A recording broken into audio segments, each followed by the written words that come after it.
pedacito de saludo en alemán. Sehr geehrte Damen und Herren, es ist uns eine große Freude, Sie heute im Namen des Centro Cultural Ecuatoriano-Alemán zu dieser besonderen literarischen Veranstaltung begrüßen zu dürfen. Nos une esta tarde la literatura, la memoria y el puente entre culturas. Es un honor contar con la presencia de Margarita Borja, escritora ecuatoriana que ha sabido, con agudeza y sensibilidad, plasmar en sus columnas el tránsito emocional y cotidiano de una latina en Alemania. Título que da nombre a su más reciente publicación. En estas páginas, la autora nos invita a acompañarla en un recorrido íntimo y reflexivo por los contrastes, aprendizajes y desafíos de la migración, desde una mirada profundamente humana y sobre todo femenina. Para moderar este diálogo nos honra la participación de Cecilia Ansaldo, reconocida crítica literaria y figura fundamental en la escena cultural ecuatoriana, quien nos guiará en esta conversación que promete ser enriquecedora y provocadora. Agradecemos a todos por su presencia, a Margarita por compartir su voz con nosotros y a Cecilia por acompañarnos con su lucidez y experiencia. Les deseo una tarde inspiradora y que este encuentro nos acerque aún más a las múltiples formas de vivir y narrar el mundo. Simplemente voy a hacer un pequeño resumen de la hoja de vida de Margarita, quien es periodista, escritora, traductora y crítica literaria. Reside en Leipzig, Alemania, desde el 2007, país en el que ha forjado una intensa vida profesional y familiar. Su trabajo periodístico se ha centrado en el análisis cultural, político y migratorio, desde una perspectiva latinoamericana, colaborando de forma regular como columnista de opinión internacional con el diario El Universo desde el 2012. En el 2015 publicó un libro, Una latina en Alemania, Historias de dos mundos. Además de su labor como escritora, Margarita se desempeña como traductora y promotora cultural, participando activamente en encuentros literarios y espacios de reflexión sobre el desarraigo, la identidad y la escritura como territorio de resistencia y pertenencia. A Cecilia también la vamos a presentar, aunque ya todo el mundo la conoce. Es licenciada en Lengua Española y Literatura y magíster en... Gracias, amigos, amigas, buenas tardes. Ya me siento muy familiar con el Centro Cultural Alemán y aquí estoy por repetida ocasión. ¿Qué mejor para compartir experiencias y ideas con una colega de página y con una colega de medio? Margarita Borja y yo somos columnistas de Diario El Universo, de tal manera que tenemos muchos elementos en común que van a ir saliendo o se van a discutir a lo largo de esta cita. Me interesa, por ejemplo, dilucidar qué es una columna de opinión. ¿Es literatura o no? Ya hubo aquí un pronunciamiento de parte de Adelina y yo recojo la intención de discutirlo. ¿Qué supone escribir columnas de opinión? Disciplina, capacidad de observación, capacidad de reflexionar sobre la realidad o de pelearse con la realidad también para decir qué es lo que no aceptamos y qué es lo que es urgente reconsiderar. Un poco de todo esto, ¿no? Por eso le propuse a Margarita que en primera instancia revisemos esta tarea, este quehacer, este compromiso de escritura, publicar columnas de opinión en un medio público, internacional, pero en un medio. ¿Qué dice Margarita? Gracias, Cecilia. Qué gusto estar aquí. Este centro cultural ya me siento en casa. Adelina Landívar, Simone Ferrot me han recibido con tanto cariño y Guayaquil es una ciudad preciosa en la que me siento muy conectada. Ver aquí a mis lectores que a veces me escriben, me apoyan, me motivan, la gente que cree en uno. Y creo que para eso escribir columnas es una forma de no sentirse muy solo o muy sola. Es una forma de compartir lo que uno piensa, lo que uno siente, a diferencia de un reportaje, un artículo periodístico, es nuestra mirada. Y uno puede contarle a la gente lo que uno opina, a ver si les convencemos. Pero eso no suele funcionar. Ayer decía Bonil en un evento maravilloso de Diario Universo sobre Mafalda, él decía, cuando yo hago una caricatura, la gente que conecta es la gente que ya piensa así, ya conoce esos referentes. La gente que ya tiene esa misma cosmovisión del mundo dice, ahí está, pero condensado. Y se siente con las otras personas que piensan y que ven el mundo así. O te da voz, que ya sientes ya una voz para decir es que yo también siento. O no estás segura, tienes así idea más o menos y te dicen, esas son las palabras que estaba buscando. Entonces, parto mi visión del mundo, lo que me ha pasado, lo que pienso, lo que siento, mis tristezas, mis soledades. Creo que soy un poco exhibicionista a veces. Es porque quiero que me acompañen. Y entonces mi forma de escribir columnas, más que decir mis opiniones, es invitarles a que me acompañen a pensar y a sentir. Entonces a veces creo una atmósfera así literaria, porque creo que la literatura es lo que más involucra, te hace sentir que estás ahí con la persona. Entonces intento escribir de una manera literaria, que no siempre me sale, depende de cómo me sienta esa semana, ¿no? Los escritores también somos al final productores, creadores, y depende cómo estemos en ese momento, lo que nos esté pasando, si comimos, si no comimos, si nos duele la cabeza. Pero más que nada es que compartan, que nos acompañen. Sin embargo, a pesar de que escribimos columnas en primera persona, hay un peligro, Margarita, hay un riesgo. Alguna vez un lector me dijo, cuidado, consideras que la columna es tu diario íntimo. Por lo tanto, al público no le interesa tu yo personal, tu circunstancia, le interesan tus ideas, ¿ves? Y ahí se abren ya dos campos, ¿no? Una cosa es narrar y otra cosa es proponer ideas. Desde ese punto, la columna de opinión estaría más cercana al ensayo que a la narrativa. Tienes toda la razón, y la línea entre quiero que compartan lo que yo veo, que yo siento, y quiero formar a la gente políticamente es muy fina. Entonces hay que estar ahí en los dos lados. A mí me inspiran columnistas como, no sé, Milena Jesenska, esta novia de Kafka, era una columnista. Y sus columnas de 1920 son así también, algo entre... Porque las mujeres, lo femenino que mencionaba Adelina, las mujeres suelen tener opiniones desde lo íntimo. Y los hombres, estoy generalizando, ¿no? Los hombres suelen tener opiniones desde arriba. Entonces, así debería ser el mundo. En cambio, las mujeres dicen, yo observo mi mundo así. Yo he visto las columnistas mujeres y hombres así históricamente tienen otra perspectiva. Tus columnas a mí me parecen son fuertes políticamente. Yo he visto una columna en que le escribes más o menos al presidente de la República, diciendo, ya pues, ¿dónde está la seguridad en este país? Me encanta. Yo soy incapaz. O sea, mis columnas son así, tienen otro tono. Tú sí les escribes a los poderosos del mundo. Me encanta. Sí, ¿no? Este es uno de los, tal vez, de los atractivos de la columna de opinión, la diversidad, ¿no? La diversidad. En la medida en que nos vamos leyendo, vemos de dónde brota, de qué práctica, desde qué experiencia, desde qué perfil profesional brota cada columna, que podría, por cierto, patinar en términos literarios. Yo apunto mucho a los títulos de la columna.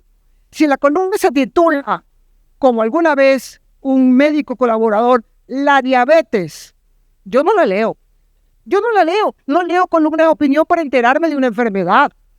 O la reforma educativa, eso viene de un pensador en términos macroeducativos, ¿no? Para desarrollar ese tema. Así que sí, hay, y con esto cerremos esta introducción, una línea interior y muy zigzagueante que nos puede poner de uno u otro lado. Así que ahora apuntemos al territorio más tuyo, más vivencial, Margarita, que es el tema de la migración.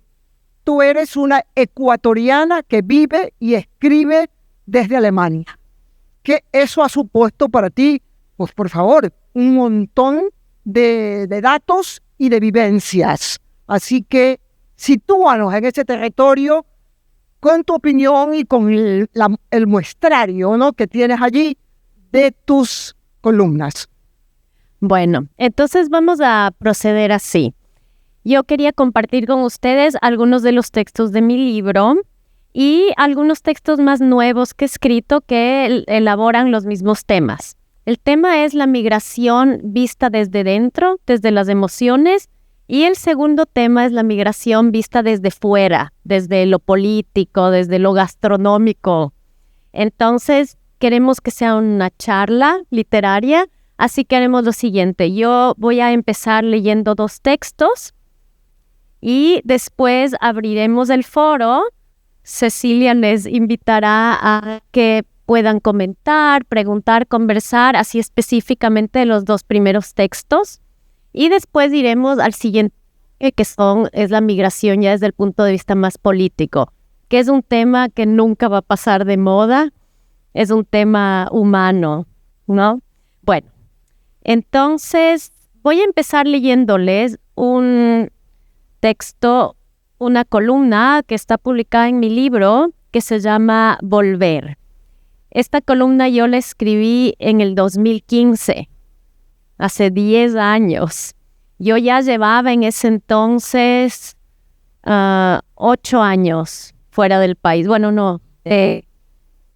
Sí, desde el 2007. Ya llevaba 8 años fuera del país, ¿no? Entonces, voy a leerles esta columna que es más larga, porque antes del formato de las columnas del Universo, el diario era más grande. Luego se fue achicando, ¿no? Se fue contrayendo y ahora van a ver las columnas más nuevas son cortitas. Entonces vamos a empezar con la columna larga y más viejita sobre el tema de la migración desde las emociones. Volver. Llegó el día de volver al extranjero, despedirse de la familia, de la complicidad de las amigas y la intensidad de los amigos, despedirse de la casa de la infancia, todavía invadida por los ecos de las palabras que se dijeron, pero más aún de lo que se calla, que es lo que eternamente continúa sonando. Volver, aterrizar del otro lado de la orilla, donde ya ni siquiera habita Günter Grass, aunque continuará hablándonos para siempre desde su mirada mágica, desde el descubrimiento de las historias en la historia. Volver con la esperanza de la primavera, volver a la batalla, nuevamente instalarse en la rutina del hogar construido lejos, abandonar otra vez, una vez más, el hogar abandonado. Uno empaca las maletas como si se despidiera de uno mismo, de ese que se queda acá, siempre prendido a los recuerdos, abrazado al poste de la cama de la abuela. Una niña se queda llorando en un rincón, mientras el adulto que toma decisiones, el que decide emigrar, el que se va, el que vuelve, el que visita, el que explica y justifica, se desdobla y sigue empacando. Lleva días soñando que pierde el avión, que olvida hacer las maletas y cuando lo recuerda ya es muy tarde. Sueña que no todo lo que necesita, lo que desea, cabe en su equipaje. Sueña que tiene que renunciar y desechar, dejar atrás. Sueña que se va olvidando algo, lo más importante, y al sueño emerge desde dobleces ocultos la conciencia de la pérdida. Al despertar se consuela diciéndose que es solo un sueño que se queda atascado en la garganta dilatando las paredes como para que quepa un llanto, como la lluvia rasgando las laderas de Quito, empañando los parabrisas, enloqueciendo entre las luces y el tránsito, una tristeza turbulenta como el agua arrastrada por las cunetas, siempre de bajada en Quito, enervada, la pura, angustiada entre la interminable fila de carros, como el oleaje de playas, escupiendo troncos y plantas que se enredan entre la espuma a los pies de la niña. Volvemos al extranjero contándonos historias sobre los paisajes de la infancia por los que seguimos transitando en búsqueda de lo irrecobrable, lo que añoramos, pero también del consuelo de aquello que ya fue y no debió haber sido. Volvemos a extrañas latitudes donde no nacimos, ni nacieron nuestros abuelos, y sin embargo nacen las hijas. Nos llevamos las impresiones, los álbumes familiares, que siguen recreándose sin fotógrafo, cada domingo a la hora del almuerzo, cada uno en su silla, acomodado en su ideología y personalidad eternamente. Y nos preguntamos cada vez hasta cuándo estará allí cada personaje, tan amado, tan idéntico a sí mismo, inmutable. Nos vamos añorando la transformación, el paraíso interior ensombrecido por pilas de papeles sobre una mesa de planchar, las marañas de la burocracia y el resentimiento, añorando el volcán tan lejos, tan cerca, las luces desafinadas, el piano a todo volumen, la complicidad que solo existe entre los viejos amigos, deseándose secretamente mientras se veían crecer. Despedirse guardando las composturas, sin salir corriendo a esconderse debajo de la cama, abrazar, sonreír y decir volveré. Subirse al avión sabiendo que no es posible dejar atrás el exceso con el que procuramos saciarnos del lugar donde nacimos. Despedirse con un poema quizá, como sin querer decir adiós, sino eternizar en las palabras un sentimiento inagotable, el de la pérdida, el del adiós. Despedirse como si de esa materia estuviera hecha la vida, irremediablemente. Buenas noches, extranjero he llegado, extranjero me voy. Mayo fue favorable con sus ramos de flores. Ella me habló de amor, su madre hasta de boda. Ahora el mundo oscurece y es de nieve el camino. No puedo para el viaje elegir el momento. Solitario en la sombra he de encontrar mi norte.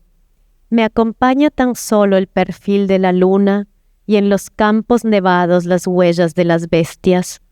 ¿Cómo iba a quedarme hasta que me expulsaran? Que los perros aúllen en la puerta del amo. Ama el amor errar, así nos hizo Dios, y pasa de uno a otro. Buenas noches, amada, no turbaré tu sueño. ¿Cómo herir tu descanso?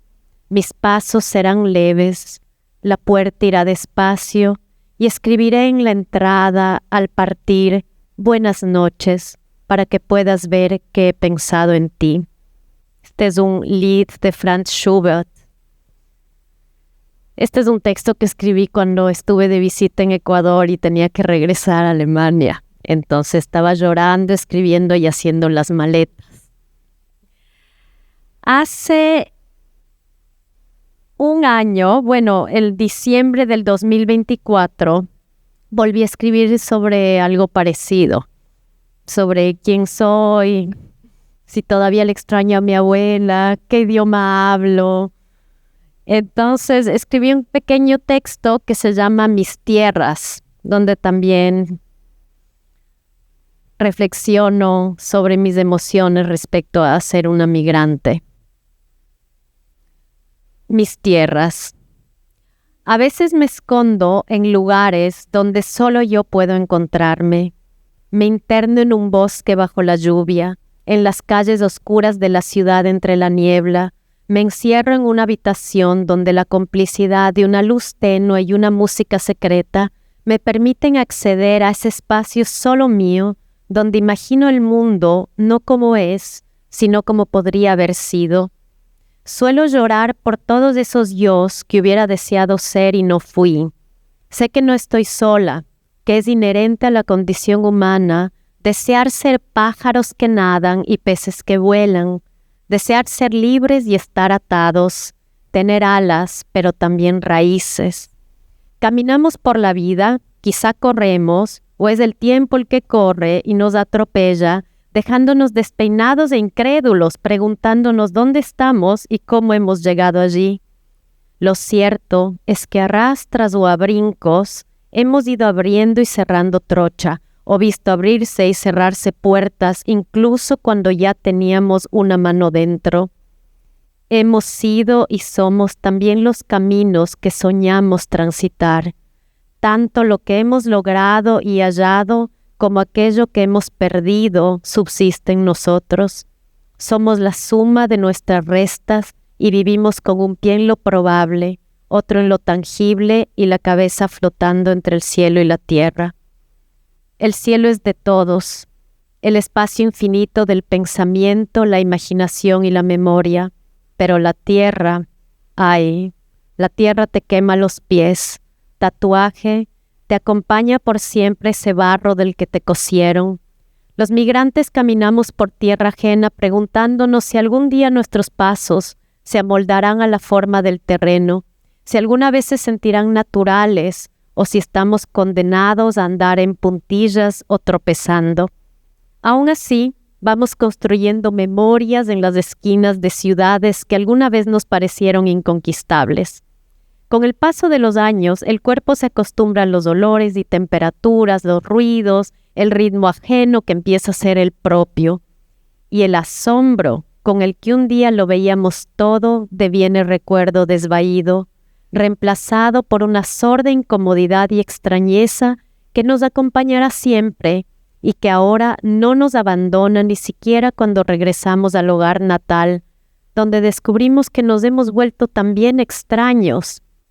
Pero la tierra que nos vio nacer pervive incrustada en nuestros genes, grabada en la memoria, con tal obstinación que incluso los hijos de migrantes, ya nacidos en la tierra adoptiva, heredan una vaga sensación de añoranza de ese mundo al que parecían pertenecer sus padres de maneras para ellos secretas e incomprensibles.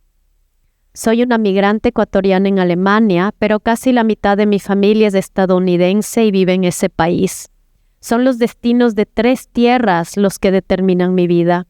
Tengo solo 2 pies, pero 3 naciones y 3 idiomas. A veces empiezo una frase en español y la termino en inglés, canto en español, insulto en inglés y leo un poema de amor en alemán. Ya ni sé en qué lengua sueño, las llevo todas trenzadas en mis cabellos. Sueño con paisajes infinitos por los que vuelo sin preguntarme si me pertenecen, sin quemarme los pies, sin chocar contra puertas ni fronteras. Soy, en mis sueños, todos los yos que desearía ser, todas las posibilidades, todas mis tierras. Bien.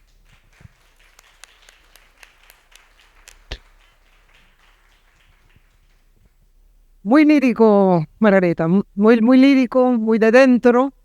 Yo jamás podría escribir una columna así porque no participo de tu experiencia de migración y porque la lírica a veces pone un flujo indetenible, ¿no? Que se va desbordando y tal vez nos olvidando de que es una columna y nos leemos como un poema. En fin, en todo caso, Margarita quiere conversar con sus lectores. Es el momento de intercambiar criterios, impresiones, no solamente de los 2 textos que nos ha leído, sino de lo que tenemos en la memoria, de venirla leyendo todos los domingos en el Universo en los últimos años. ¿Qué tal? ¿Sí? Sí, Simone, ¿quieres pasarles el micro? ¿El mío qué? Ya que no se usa. Sí, ¿no? El mío. Margarita, cuando Aquí te he aprendido.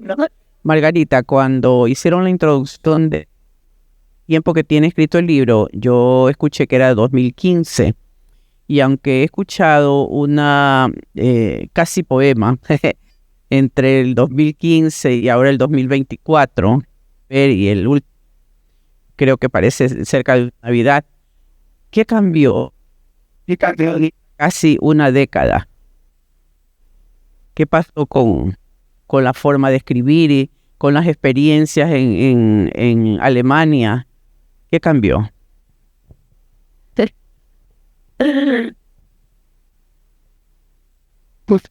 Bueno, uno se transforma en la vida y como migrante vas encontrando nuevos espacios la conexión con mi familia, esto de quedarme llorada, agarrada de la cama de la abuelita, eso se fue diluyendo más y más. Y ya sentirme casi en mi hogar, Mania, me abrió otro tipo de inquietudes, porque es tu hogar, pero no es tu hogar tampoco. Y acá ya no es tu hogar tampoco. Y yo digo, bueno, ¿para qué ir de lado? Mejor sueñas que tus hogares son todos y que el hogar es algo que no es sólido. Entonces yo ya en mis columnas más nuevas ya no estoy buscando respuestas, ya he aceptado que uno debe vivir el mundo con sus incertidumbres. Y si soy trilingüe, soy trilingüe. Yo vivo en Alemania de dar clases de inglés y de español. En mi casa hablo solo inglés. Así como yo amo el español, en mi casa tengo que hablar inglés y me causaba mucha tensión esto de estar saltando de lengua en lengua. Y digo, bueno, son todas mías, son mías. Esta gente extraña en Alemania es mi gente y la gente es mi gente. Entonces, creo que me volví más flexible y más resignada. Otra pregunta, por favor, tu comentario. Pues está aquí. Acá, Lore. Ya te leo. What?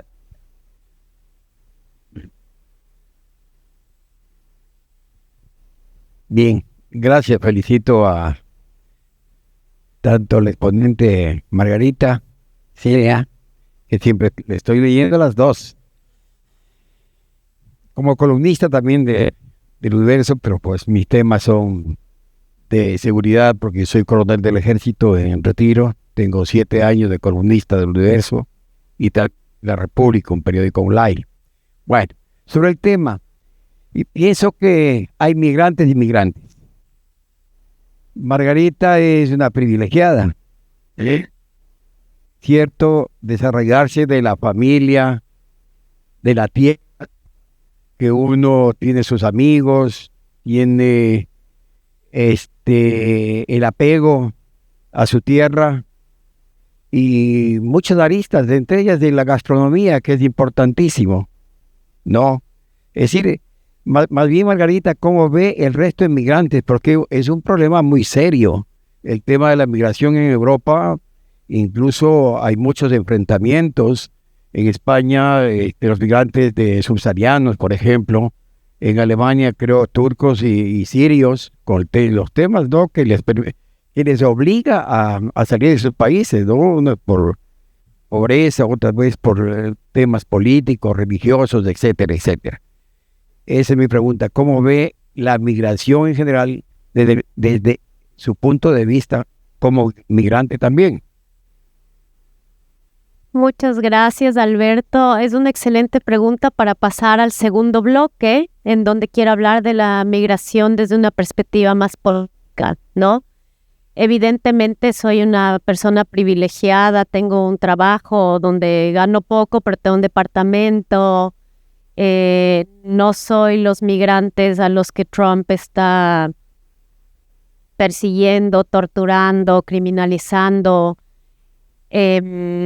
Pero pobres, ricos, migrante que llegó a pie, en avión, somos seres humanos y tenemos derecho a hablar de nuestra experiencia desde las emociones. Y todos los migrantes no son solo un factor político, somos por sobre todas las cosas seres humanos, que tenemos un idioma, una abuela, una sopa favorita. Por eso a mí me parece importante siempre hacer hincapié en eso y recordar a la gente que tenemos derecho a hablar desde nuestras emociones. Ahora, la parte sí. Bueno, una preguntita más antes de seguir a siguientes lecturas que abrirán este diálogo por este camino. Sí. Qué grato verte también, Cecilia. Sí, qué grato estar. Cecilia, soy Luisa de Fabre. Yo yo tenía muy claro el hecho, digamos, de que como en esta introducción es de parte de las emociones, ¿verdad? Porque configuran, como quien dice, la esencia del ser humano. Y siempre digo que para eso no hay distancias geográficas, porque a través de esos tejidos sociales, más en nuestros países andinos, nos crean ya una cultura que echa raíces, y echa raíces tan profundas que incluso la distancia como que es y no es, porque como decía Margarita, es un mundo muy interno que se vive, que, como usted dice, de sensaciones, de olores, de presencias, incluso de sueños. Entonces, y ahora más, un poco más digo, un poco más, aunque sigue siendo como impersonal, la cuestión cómo se mantiene esos vínculos, cómo se mantienen esos vínculos a través de todas estas carreteras o hiperpistas informáticas y telemáticas, ¿no? Cómo usted digamos, se ha mantenido ese nexo, que sí lo tiene, porque tiene sus lectores, su familia ampliada y demás, ¿cómo ha mantenido? Esa es mi pregunta. Gracias, Luisa. Sí, bueno, evidentemente la migración hoy día estás lejos, pero estás todo el día viendo a la gente en Instagram, lo que hace, tu abuelita te escribe por WhatsApp. No era como el siglo XIX o antes, incluso antes, que te ibas y te ibas.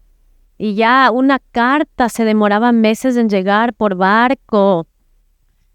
A veces, ahora que he saludado a la gente luego de no verles 3 años, a veces no, ya no lloro porque pienso que les vi ayer, porque les vi en las fotos del Instagram, pero digo, no es cierto, mi mente está confundida, porque evidentemente no los vi ayer, fue una fotografía en la que yo no estaba participando.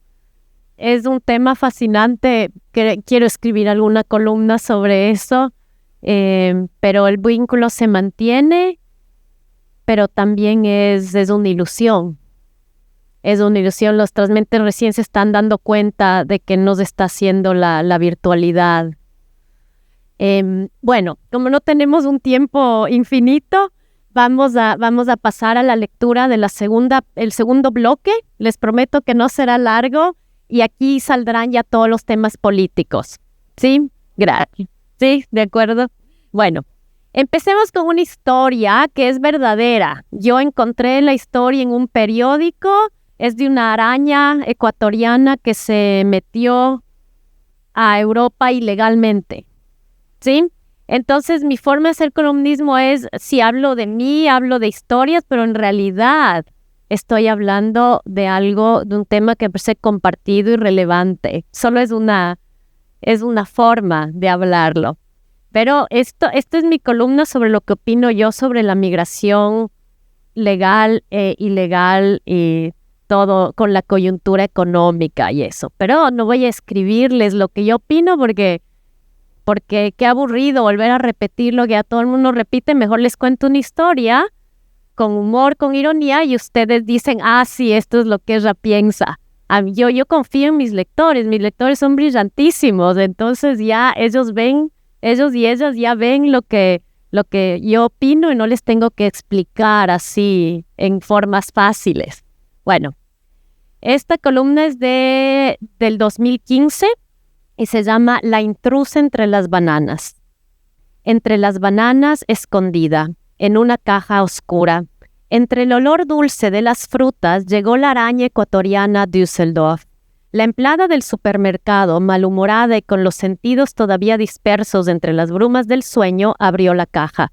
Se le descosieron los ojos del horror y de un grito alertó a los zombis que pululaban por los pasillos del supermercado a primera hora de la mañana. Una enorme araña peluda estiraba sus patas sobre las tersas cáscaras y empezaban a iluminarse de amarillo. Una araña errante ecuatoriana, aparecería al día siguiente en la prensa, fue encontrada oculta entre las bananas. El horror se dispersó huracanado por todo el supermercado. En minutos ya estaba llegando la policía para hacerse cargo de la situación y apresar a la intrusa, más tarde identificada como una Phoneutria fera.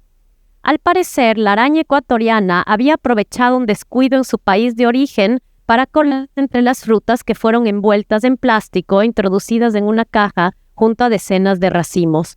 Solo la flexibilidad de su cuerpo y su habilidad para adaptarse a los mínimos espacios que quedaban entre las frutas le permitió subir al viaje oceánico sin perder ni una sola de sus patas. Todavía eran 8 y se movían con una rapidez aterradora cuando se la encontró entre la tropical que hace las delicias de los centroeuropeos. Uno ya no puede disfrutar del soleado placer de comerse una banana importada siguiendo los rectos caminos de la ley internacional sin que se cuele por ahí algún bicho miserable que aprovecha las circunstancias para venirse acá, instalarse en nuestro país, en donde obviamente tendrá enormes dificultades de adaptación, por lo cual terminará dedicándose a la delincuencia, escondiéndose en polvorientos rincones y tendiendo sus redes a los incautos ciudadanos de Düsseldorf. Comentó a la prensa una de las clientas del supermercado que a esas tempranas horas ya había hecho su compra diaria, 2 paquetes de jamón, 3 de cigarrillos, 5 panecillos y una barra de mantequilla, una lata de gajos de mandarina en conserva y una botella de aguardiente de centeno.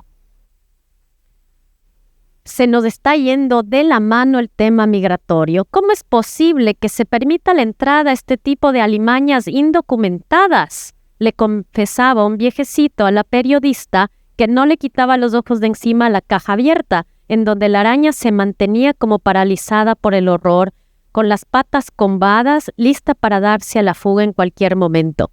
La prensa fue la primera en llegar, después arribó la policía, pero en cuanto se acercaron a la araña, por más sigilosa que fuera la acción, ésta saltó de la caja y en segundos ya se había escurrido astutamente por la mínima herradura bajo los congeladores. Ante el temor de que se tratase de un arácnido mortalmente venenoso, la policía decidió evacuar el supermercado. Cuando finalmente llegó el aracnólogo experto en especies tropicales, al cual habían arrancado de su cama en Colonia, la araña ya había desaparecido.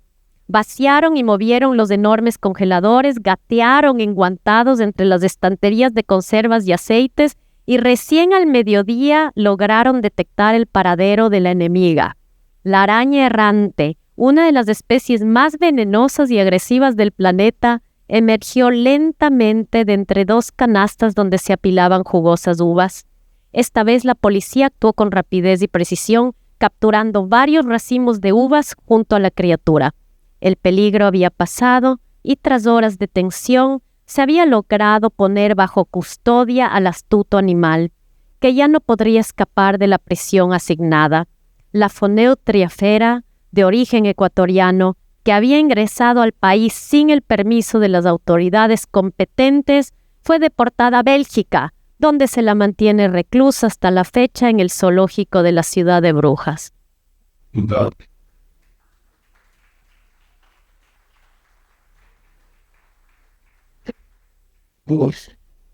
¿El otro texto?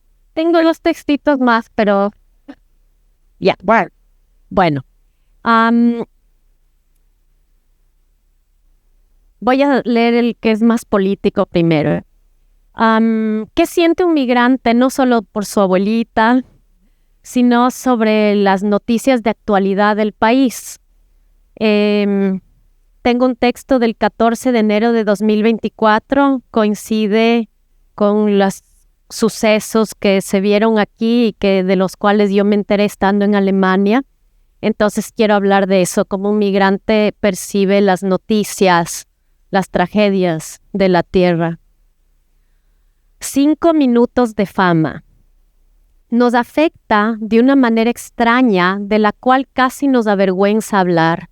A fin de cuentas estamos lejos. Abandonamos cobarde y desesperadamente el barco para nadar a costas más seguras, donde trabajamos de sol a sol, pero nadie nos visita para chantajearnos, no sobrevivimos entre el miedo, la frustración y la incertidumbre que reinan en las calles de ese lugar que aún llamamos Ecuador, mi país. Así seguimos diciendo los migrantes aunque vivamos lejos, aunque murmuremos en secreto sintiéndonos un poco culpables, de la que me salvé. Pero en el frío de la noche solitaria, lejos de la tierra que nos vio nacer, nos confesamos la nostalgia por ese país que todavía cobija o debería cobijar a nuestros seres amados. Una bomba de una violencia inconcebible, inexplicable, injustificable ha explotado en Ecuador. Horrorizados leemos, vemos, oímos sobre periodistas y personal penitenciario secuestrados, padres, madres, niños asesinados. A miles de kilómetros de Quito y Guayaquil, los migrantes escuchamos las voces de nuestras familias y amigos contándonos cómo regresaron a casa en el tumulto desesperado ante el decreto del gobierno. Amigos que caminaron por horas porque los buses estaban atestados y el tráfico estancado. Amigas describiendo en un audio de WhatsApp la calidez y solidaridad con que tanta gente decidió enfrentar el miedo. Quien alguna vez ha pisado el Ecuador, quien ha nacido y vivido allí, conoce el alma tierna y nostálgica del andino, la fortaleza invencible del costeño, y se pregunta dónde les fallamos a todos esos chicos que hoy siembran de sangre al país, esclavos que han vendido su alma a mafias que lo único que pueden prometerles es dinero sucio, más que sucio, dinero manchado de sangre. Caminamos los migrantes por calles extrañas y los amigos extranjeros nos saludan alarmados. ¿Qué está pasando en tu país?, te gritan al pasar. Y no puedes evitar ese mordisco humillante, esa sensación de que te lo dicen como si fuera tu culpa, como si esperaran que les explicaras por qué tu país es tan violento, cuál es su problema, parecen increparte, mientras tú te preguntas amargamente ¿dónde se guardan todo ese entusiasmo e interés por tu país los 364 días del año en que la prensa internacional lo ignora? ¿Por qué nunca se acercan a felicitarte por esos pájaros y flores esplendorosos, por esas sopas capaces de levantar a los muertos resucitados por la promesa de tanta delicia? ¿Por qué solo les interesamos cuando somos tragedia? Esto también es Ecuador, quisiéramos decirles mientras les servimos un plato de cazuela, ceviche, corviche, locro, encebollado, fanesca. Esto también es Ecuador. 15.300 especies de flores, colibríes, pinzones, tortugas gigantes, pájaros bailarines de patas azules, bailarines de poncho, alpargatas, sombreros y faldas, gente que canta al hablar y acaricia con los ojos, pintores, músicos, soñadores. Esto también es Ecuador, quisieras decirles, porque si no saben lo que somos, no comprenden cómo sufrimos. Pero ya se van viendo a la próxima noticia de última hora, al nuevo escándalo internacional, la nueva bomba viral, y se olvidarán de tu país hasta la próxima primera plana.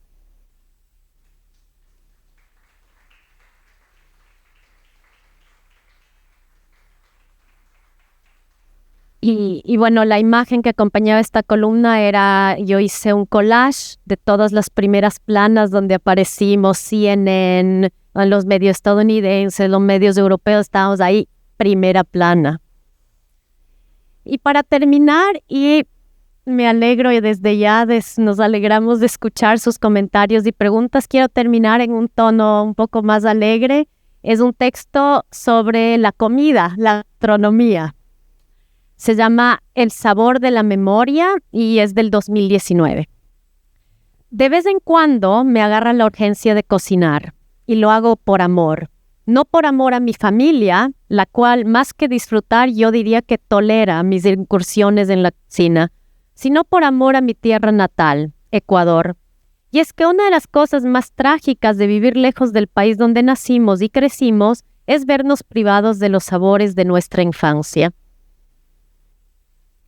A todo se acostumbra el ser humano, al frío, al silencio, a las palabras extrañas, pero hay un sentido rebelde que se resiste, que se niega rotundamente a integrarse, a adaptarse, a convertirse en extranjero domesticado, el paladar. Y esto no lo digo solo yo porque sufro cada día sin mi ceviche y mis empanadas de verde, sin mi sopa de quinoa y mi cazuela de pescado. Lo dice cualquier migrante y lo confirman los estudios académicos sobre migración. El paladar se acostumbra a los sabores de la infancia, el cerebro reacciona con placer al estímulo de esas sopas que te recuerdan a tu abuelita. De ahí que haya gente que coma cosas que a otros les parecen repugnantes solo porque así los alimentaban desde pequeños. Todo cambia, sí, menos el amor por los sabores familiares. Lo primero que hacen los migrantes al llegar a su país adoptivo es preguntar, ¿dónde se consigue mate? El argentino. Maíz blanco, cualquier latino. Jamón y chorizo, el español. Si mañana algún criminal llegara al poder en Alemania y se le ocurriera ir a la casa de ecuatorianos, sería muy fácil identificarlos. Vaya a su cocina y busque dónde esconden el achote. Otra forma de pescar ecuatorianos en Alemania, encuéntrelos en las tiendas asiáticas rebuscando entre las cajas de plátano verde. Cada uno, pues, suele amar la comida de su tierra como a su vida misma. Privados de ese placer, los migrantes sufrimos de un trastorno que termina fanatizándonos como si se tratara de una adicción. Tan fuerte que cada vez que un migrante regresa a su país en esos que causan risa entre sus familiares y amigos. Yo soy de las que se atraca de ceviche durante una semana seguida, del aeropuerto a la cevichería. Y regresa a Europa con las maletas llenas de melcochas y galletas de amor, tangos y tortolines y achote, mucho achote. Dicho sea de paso, adoro comer. Y este placer se vuelve aún más intenso cuando el paladar activa la memoria, cuando los sabores nos transportan a un lugar y a un tiempo que añoramos. Por eso son ridículos los debates sobre qué ceviche es más rico, si el ecuatoriano, el peruano, el chileno, etc. Al menos para los migrantes, la respuesta a cuál es tu comida favorita es casi siempre obvia. La de mi país. Sí, ese mismo, el país al cual abandoné. Cuando todavía vivía en Ecuador, me creía sofisticada diciendo, mi comida favorita es la francesa. Como una niña que, sabiendo que su mamá estará siempre disponible y presente, prefiere sentarse en las faldas de la tía. Pero ahora que vivo en Alemania, ninguna comida me causa el placer y la felicidad de la comida ecuatoriana, incluso cuando soy yo, una cocinera mediocre, quien la prepara. Y es que no tengo opción. Si quiero comer mis platos favoritos, me toca cocinarlos con mis propias manos. Aunque mis amigos alemanes así lo crean, la comida peruano-mexicana, que sí se consigue en varios restaurantes de la región donde vivo, no sirve como sustituto. Vea, por ejemplo, el problema del ceviche. Voy a una cevichería peruana en Berlín y aparte de las obvias diferencias, qué angustia ese ceviche tan seco. Me deja sedienta. Y es que a los ecuatorianos parece gustarnos todo bien jugoso. Hasta nuestros secos son mojados. Y ni qué decir de la cantidad de sopas que tiene la gastronomía ecuatoriana. Bien dice mi sabia amiga Pía, si Mafalda fuera ecuatoriana, no odiaría la sopa. En Ecuador tenemos sopas para todo. ¿Está Chuchaqui? Tome su encebollado. ¿Se murió Jesús? Tome su fanesca. ¿Tiene frío? Tómese un locrito de papa. ¿Le gusta meter los dedos en el caldo? Tome su sancocho, pero agarre con cuidado el choclo para que no se queme. Hay caldos donde nadan bolitas y bolones, patas, papas, mellocos, yucas. Hasta el almuerzo más barato empieza con su sopita. ¿Y qué es la sopa sino comida de gente generosa? Échale agua, siempre hay para más, cálida y sencilla. Así pues, cuando me agarra la nostalgia, me encierro en la cocina. Mi hija me pregunta, ¿qué hago? Sorpresa, respondo. Solo te puedo decir que es comida ecuatoriana. Entonces va corriendo a donde su padre y le traduce la conversación. Ya está otra vez mi mami preparando alguna de sus sopas.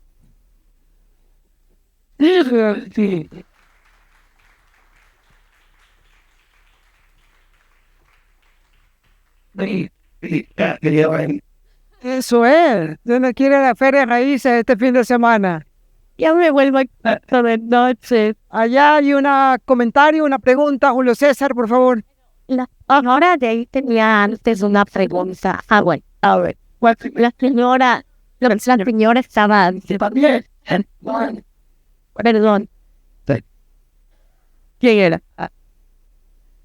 Perdón, no sé Gracias. Muchas gracias que usted ha venido aquí. Vielen Dank. Dankeschön aquí al Centro Ecuatoriano Alemán y nos ha invitado. Y usted una embajadora. Usted conoce a Alemania también que ha vivido años también encerrados. Ese es otro capítulo y yo le agradezco tanto por los comentarios en el universo. Bienvenida y buena estadía aquí en su tierra. Gracias. Dankeschön.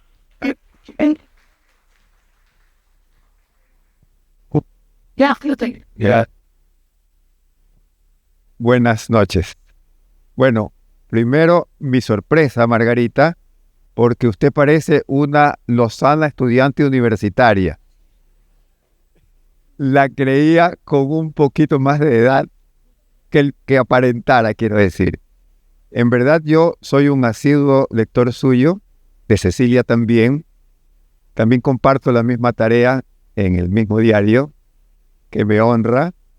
Quiero destacar que se percibe mucho lo humano en sus columnas por la sensibilidad exquisita que usted tiene. Y eso no es un piropo gratuito.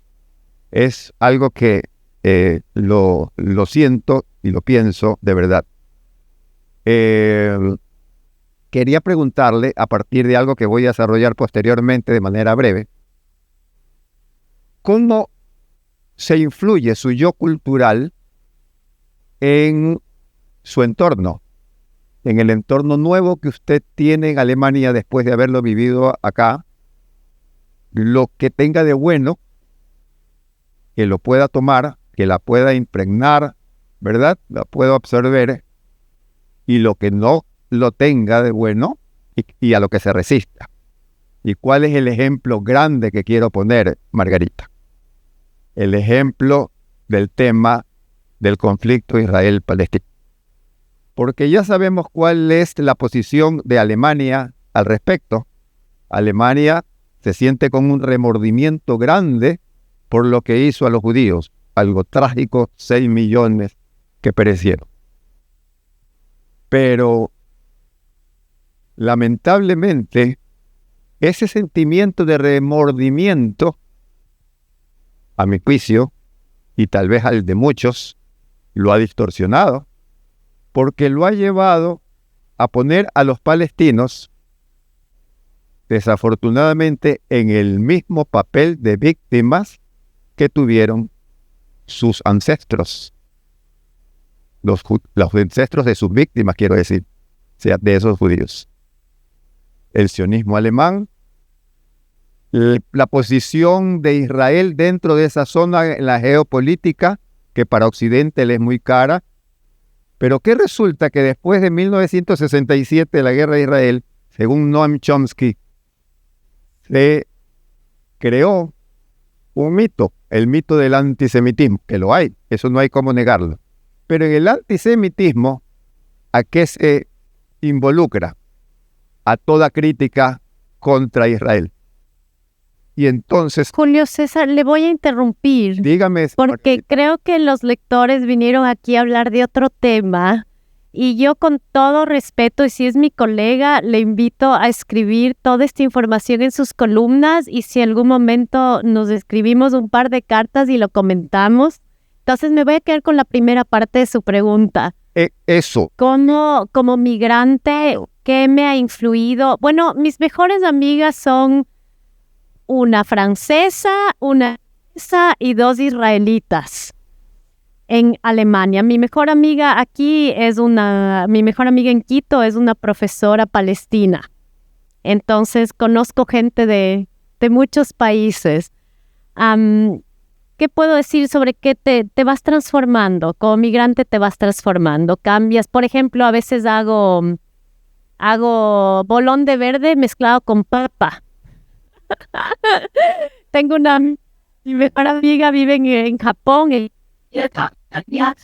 por hablar de la gastronomía. Pero también, obviamente, te transformas lingüísticamente, cómo caminas, cómo hablas. Yo ya he dejado de gritar tanto, porque en Alemania no hay cómo estar gritando. Pero mis hijas todavía piensan que grito, pero no saben que gritaba cuando llegué. Bueno, ¿alguien más tenemos aquí? Por favor.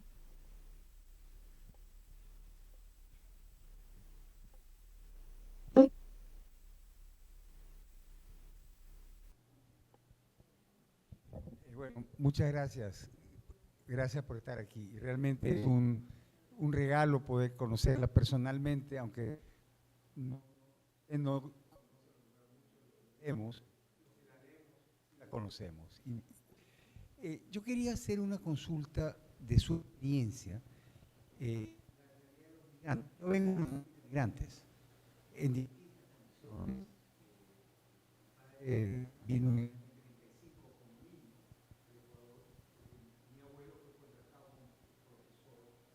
Politécnica aquí.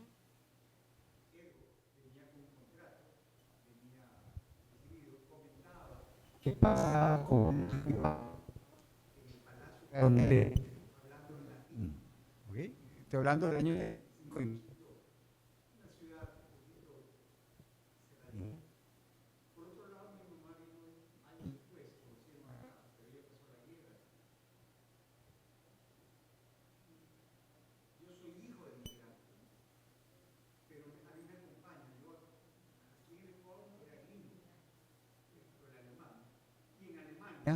La vez era extranjero.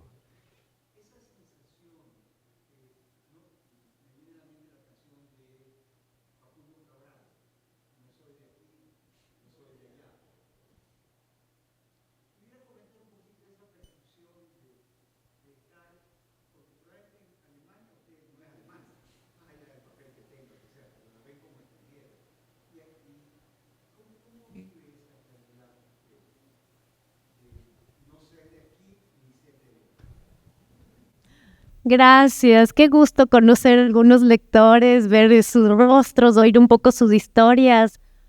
Bueno, yo sí escribo desde lo personal, pero escribo para la gente donde nos vamos a encontrar. Es para acompañarnos, ¿no?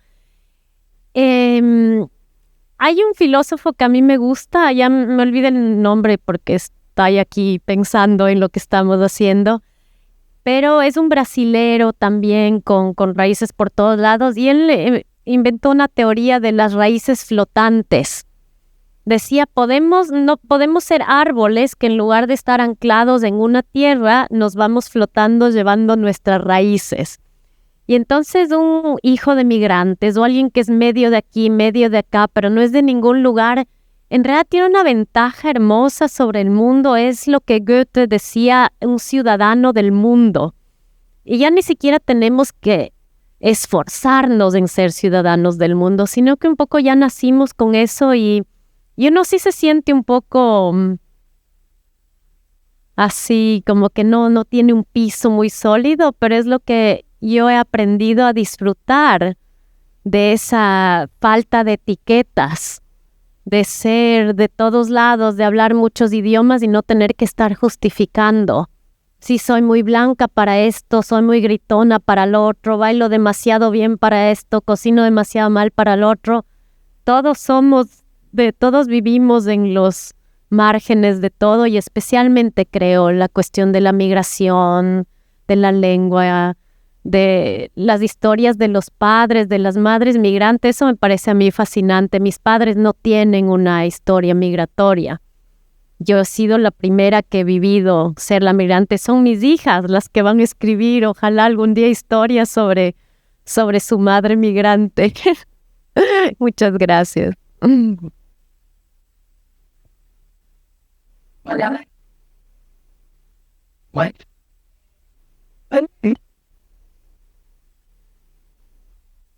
Repito. Ya.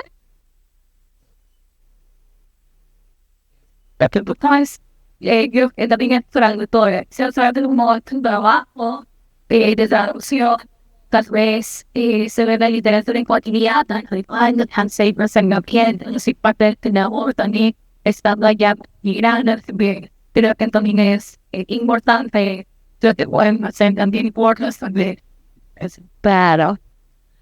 Bueno, yo vengo del ámbito de la literatura y estoy literatura en la Católica y en Alemania es una maestría en literatura general y comparada. Y yo, por supuesto, siempre intento un poco compartir cuentos de Pablo Palacio, novelas de Javier Vázquez, cosas que a mí me gustan y que voy conociendo. A veces me mandan libros de otros ecuatorianos que viven en el extranjero a mi casa o cuando vengo acá me llevo la maleta con libros. Esto es para mí y para compartir las bellezas de nuestras letras, ¿no? Mi lenguaje, mi forma de escribir, coloquial o poética, yo no sé muy bien de qué me nutro. Yo leo muchísimo literatura en español, pero también leo todo el tiempo en alemán, inglés. Yo creo que mi forma de hacer columnismo está muy influenciada por columnistas extranjeros. Yo leo las columnas que me encantan en diarios alemanes. Los columnistas son súper libres. Escriben como quieren, escriben de un día que les dolió el pie y el otro escribe sobre conflictos políticos. O sea, hay mucho, como dice Cecilia, es un grande, pero es que en Ecuador no se hacía tanto. El columnismo en Ecuador, yo he visto los diarios antiguos, primero era un oficio masculino, donde los hombres te imponían esa visión del mundo así política. Yo no estoy en contra de los hombres, hablo de esta forma masculina de escribir. Y era muy solo así. Entonces estas nuevas voces, lanzarse a escribir de otra forma, a mí realmente me ayudó a empezar a leer columnistas de otros idiomas, otras culturas, pero también de otras épocas, en otros países, y por eso ya me lancé a escribir. Digo, esto también es una forma de hacer columnismo.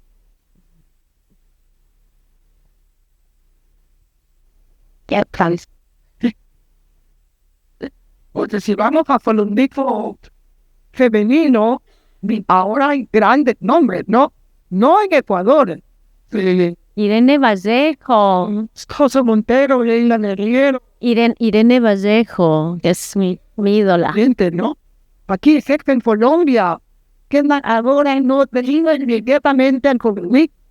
Así que las mujeres hemos levantado la voz y tal. La seguimos usando civilmente. Pues esto era lo que estaba programado, estimados amigos. Si ustedes quieren completar más, podría ser. Sin embargo, hemos cumplido el tiempo y lo previsto de tal manera.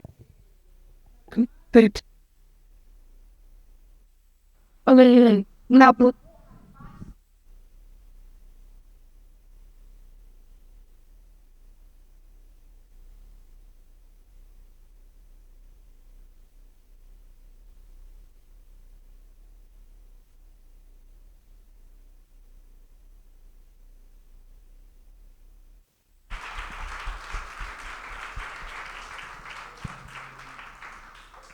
Sí, además de agradecerles, invitarlos también a un pequeño compartir aquí abajo en la cafetería para los que quieran pues acompañar a Margarita, conversar ya en otro ambiente un poquito más distendido con ella, hacerle las preguntas que las finales en este foro no alcanzamos a hacer.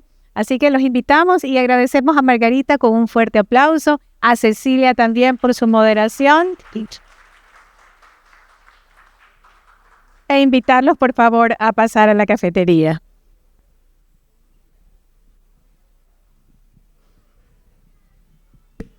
Vamos a